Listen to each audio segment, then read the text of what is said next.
Mishra here today, and he's the organizer, or he's the coordinator of the, now I have to remember, it's the Maharshi Vedic Sansthanam, Maharshi Agastya Vedic Sansthanam. Right, from Bhopal. And so, and we've been discussing in our, this semester we're focusing on yoga, the 4 parts of yoga.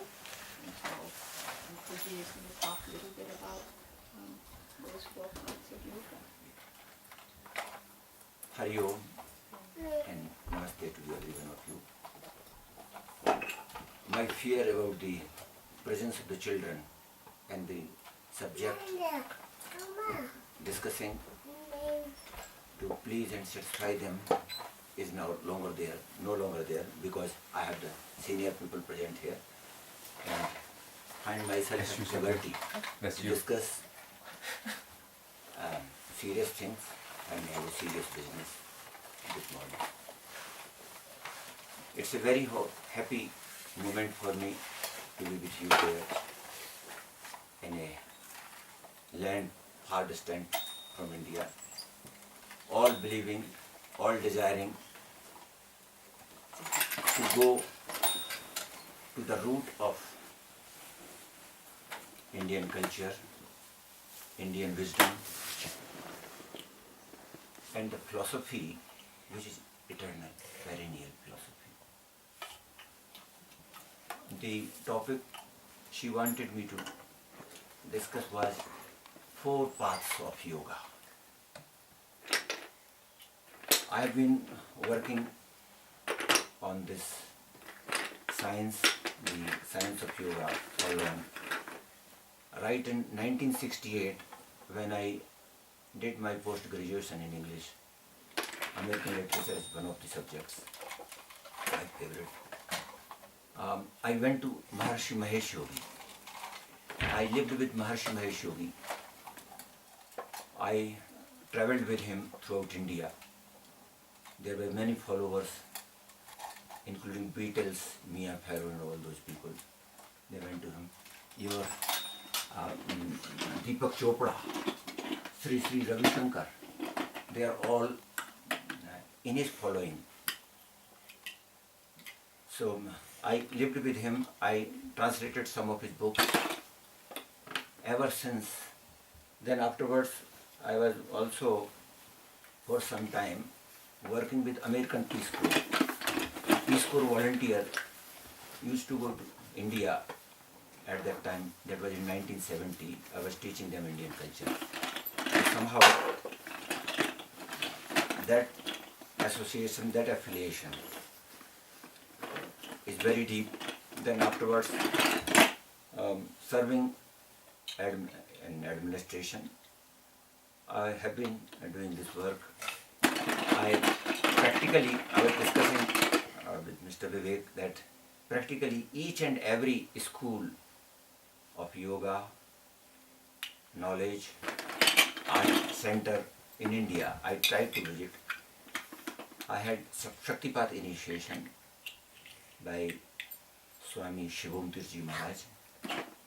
He knows about it a lot because Muktanand ji of Ganeshpuri, he was one of the exponents of Shaktipat system. There were only 3 schools of Shaktipat. This Kriya Yoga of Swami Vishnu Tirth, whose disciple Shivom Tirth was there, who initiated me. Then Muktanand ji Maharaj, and there was one Chandramohan Maharaj. He was living near Agra, and he also had, I met many of his disciples who narrated me many very strange stories. Then Satya Sai Baba, the prayer we made, Science Sharanam Sharanam Science. To Sai Baba also, I have gone a number of times.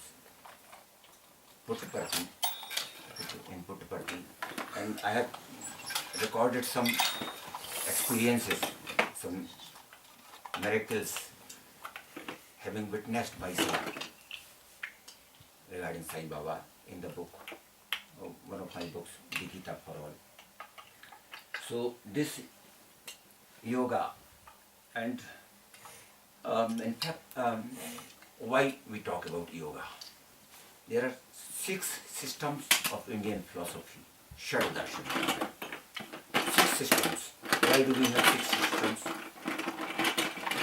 We want to see at reality, at things from all angles.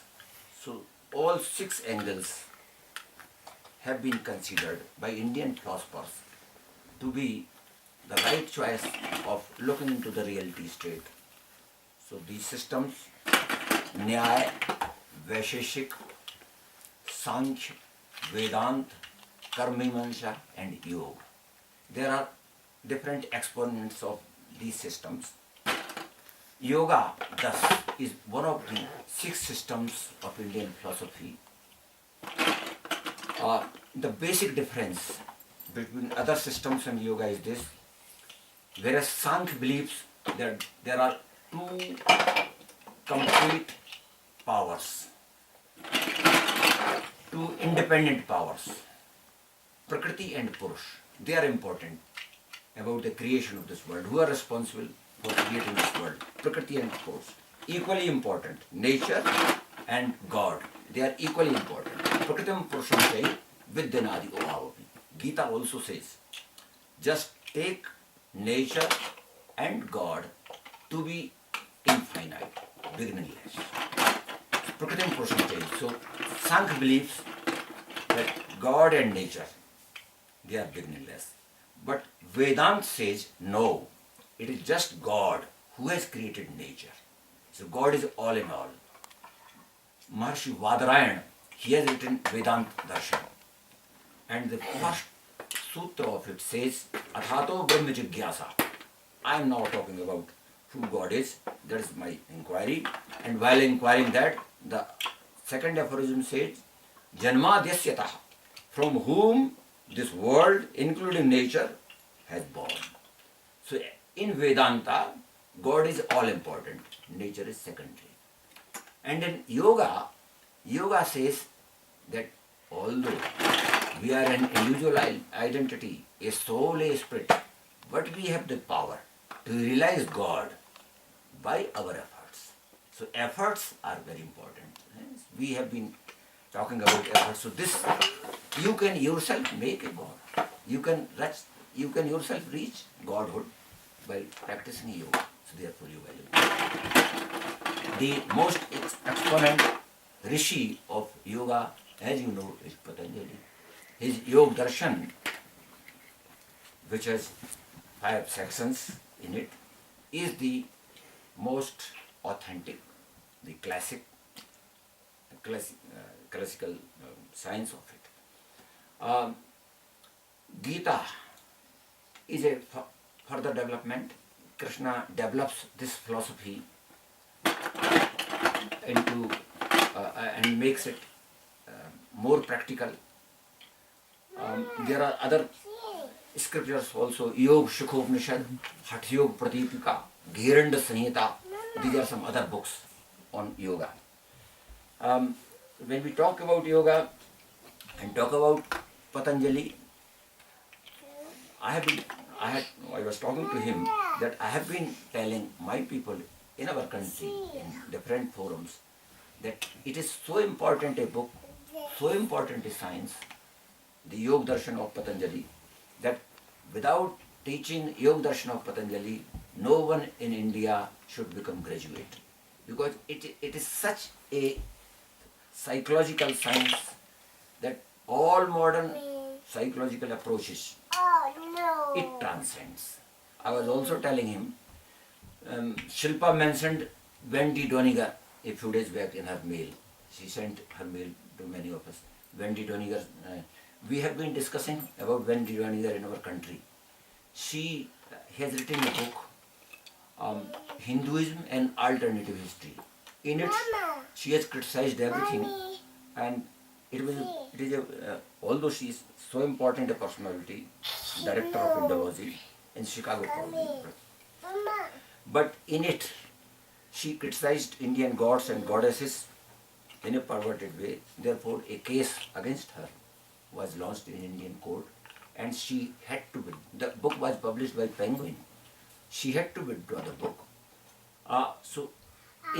When we were discussing it, there I told that it is so unfortunate that forgetting Patanjali, the great psychologist, we now consider Freud to be superior to him.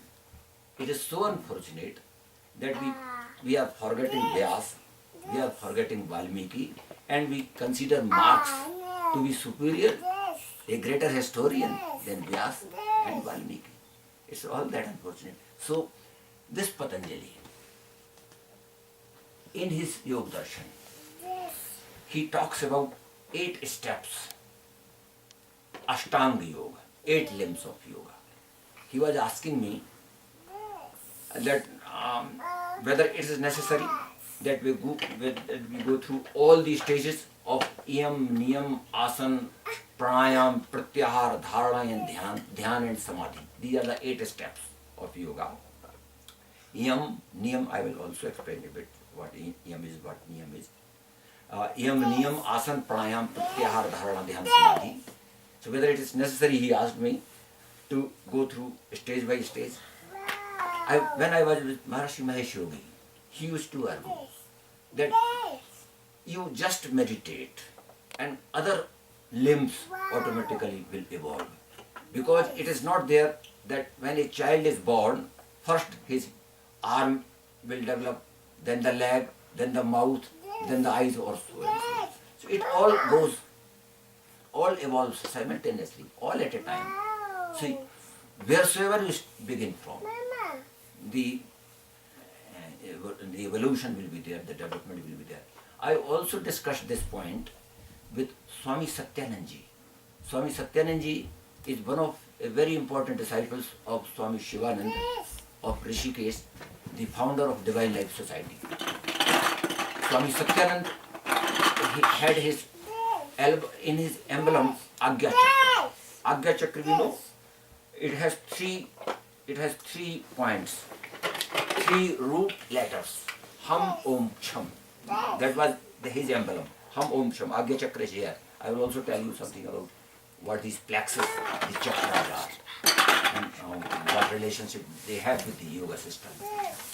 Is it going on well, or if anyone finds it somewhat different than he or she expected, then you may interrupt me, ask me to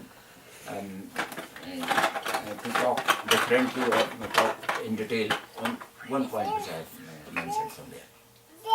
So Satyanandji, when I asked him, why do you have this emblem of Agya Chakra, Hum Om Cham, in your mission? Then he said, do you want all the secret just in one sitting, just in one meeting? Then he told me, we have 7 plexus. We have 7 plexus in our spinal column, in our backbone. We have 7 plexus, 7 centers of power. They are plexus, they are called chakras. At the base of it, we have the Mooladhara, then we have Swadhisthana, then we have Manipur, then we have Anahat, then we have Vishuddhi, then we have Agya Chakra, then we have Shastra. So there are some yoga exponents. I met one nice person. He told me that because the initial one, the basic plexus, the Mooladhara, the Swadhisthana, they are physical. They deal with the material world. So when you try to open them, try to strike at them, and try to make your Kundalini pass through them, there are wishes, material wishes, worldly wishes taking place, and you may get disturbed, you may even become mad. So therefore he said, a very important, interesting thing he said, Gyaneshwarji Maharaj, he has put a lock on the evolution of, on the growth of, on the opening of the Mooladhara and Swadhisthana plexus, and it is the Manipur, the navel plexus, which matters. And once your Kundalini is awakened up to this extent, the navel point, only then you have the experiences. About the yoga experiences described in Tantra and Yoga science relating to these states, Mooladhara is a fire point. Then Anahat, along with the heart, it is air. And in this place, when your Kundalini is, you have reached this state of Anahat Chakra, then you have the experience of listening to some music, flute playing, drum beating and all that. In Vishuddhi Chakra, it is Akash, ether. So here, you have, when you have reached here, you have some visions, but once the Kundalini is awakened to the state of Agya, in between the two eyebrows, Ritambhara tasya pragya. Patanjali says, when you have reached this state, your wisdom, your knowledge becomes Ritambhara. Ritambhara means it is a fully spiritually awakened state. And at that state, you can have extrasensory perception. You can see, visualize things taking place far beyond your sensory perception. And these experiences have been, they have been experienced by people, those who have gone into this path. But I was talking to you about Yam Niyam Asana Pranayam Pratyahar Dharana Dhyana and Samadhi. This is a this Kundalini Yoga, this Shaktipat Yoga, this Kriya Yoga is a bit deeper science. It requires the direction of a Guru state, because you will need his assistance at every stage. I have met people, I have read books, I have had some experience that when you do not have a proper guidance, while the awakening is taking place, you may be facing a lot of problems. There was one Gopi Krishna Maharaj, Gopi Krishna in Kashmir. He happens to be, I think he is no longer there, but he is Guru of Karan Singh, Dr. Karan Singh, if you know. He is a great politician and a cultural. So he was his Guru. He said, suddenly one day his Kundalini got awakened, and it was just like a fire inside him, a big tongue trying to swallow everything out of his existence. So he has narrated in it. He has narrated in his experience that it was as if he will be just swallowed by that Kundalini inside. So his wife had to put something or the other after an hour or so to protect him. Then he consulted one Guru, and that Guru told him that because your Kundalini has taken the course of Pingala, there are three nerves. That again three nerves inside us: Ida, Pingala, and Susumna. These three nerves are there. Left nostril is Ida, right is Pingala, and in between the central nerve is Susumna. This is moon. Ida is moon, Pingala is sun, and the Susumna is Brahma Nadi. Oh, so if that Guru told Gopinathan that because your Kundalini has taken a course through Pingala Nadi, Pingala is Agni. I am sorry, Pingala is Agni. So because it has taken a course through Pingala, it is trying to burn you. Now you must try that it takes the course of in between the two, the course of Susumna Nadi, because this, unless you strike this balance, you are going to go astray. So this way happens. So there is a personal assistance, personal guidance of a guru, very necessary when this path of awakening of Kundalini, of Tantra is followed. But So in this, yeah, I have a question. yeah, please. See, yes, there are two different things here now you talked about.